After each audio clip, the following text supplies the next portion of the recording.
একসময় মনে হচ্ছিল তার ফিরে আসার সব দরজা বন্ধ হয়ে গেছে।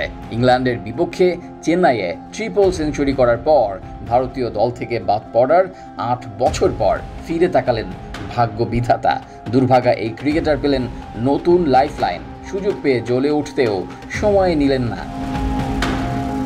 ইংল্যান্ড লায়ন্সদের বিপক্ষে প্রথম 4 দিনের ম্যাচে করেছেন ঝোড়ো ডাবল সেঞ্চুরি।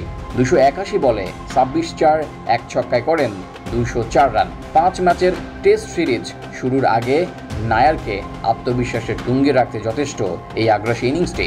প্রতিভা থাকা সত্ত্বেও প্রাপ্য সুযোগ এতদিন পাননি নায়ার।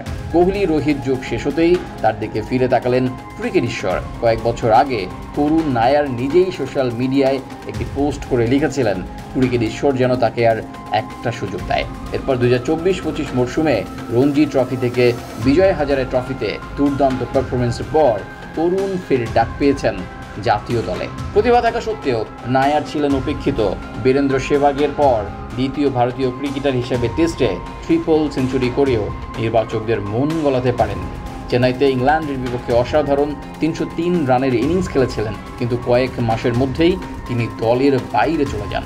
8 বছর পর জাতীয় দলে প্রত্যাবর্তন হতে চলেছে তার ইংলিশদের বিপক্ষে। সদ্য সমাপ্ত রঞ্জি ট্রফিতে 53.93 গড়ে 863 রান করেন করুণ, যার মধ্যে 4টি সেঞ্চুরি ছিল। বিজয় হাজারে ট্রফিতে 779 রান সহ 5টি সেঞ্চুরি করেন। এছাড়াও কাউন্টি ক্রিকেটেও তিনি সম্প্রতি খেলেছেন। তাই বিরাট রোহিতের অনুপস্থিতিতে করুণের ব্যাটের উপর বড় ভরসা ভারতীয়দের। 2016-17 মৌসুমে ভারতের হয়ে 6টি টেস্ট খেলেন নায়ার। বাদ পড়ার আগে তার ব্যাটিং এভারেজ ছিল 66.33। অথচ 30 এভারেজ নিয়েই বাংলাদেশ দলে জায়গা পাকা করে অপরিহার্য সদস্য হিসেবে দিব্যি খেলে যাচ্ছেন শান্ত লিটনরা।